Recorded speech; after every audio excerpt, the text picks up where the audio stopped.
উঠলো পাই তো কটক যায়, এই কথাটা তো তোমরা নিশ্চয়ই শুনেছো। আর আমাদের পিকনিক নিয়েও হয়েছিল এমনই কিছু। মানে সকালবেলা আমরা ঠিক করেছিলাম হুট করে যে পিকনিক করব, আর ঠিক সেই মতোই বিকেলবেলার মধ্যে একটা পিকনিক আমরা করেও ফেলেছি।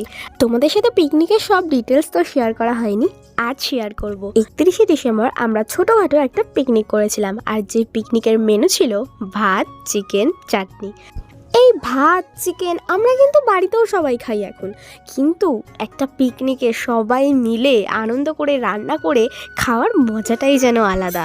মাঝে মাঝে এমন পিকনিক হলে মন্দ হয় না বলো, আর তাও যদি হয় শীতকাল। তো এখানে আমরা সবাই রান্না কমপ্লিট করে সবাই একসাথে খেতে বসে পড়েছিলাম। আর যখন কোনো পিকনিক হয় বা বাইরে সবার সাথে একসাথে খাওয়া দাওয়া করা হয়, তখন যে কোনো খাবারের স্বাদ যেন দ্বিগুণ হয়ে যায়। তোমাদের কার কার আমার সাথে এরকম মনে হয় অবশ্যই কিন্তু আমাকে জানাবে। আচ্ছা, এখানে তো আমরা নিজেদেরটা শেয়ার করলাম, এবার তোমরা কি কোনো পিকনিক করেছো জানাও।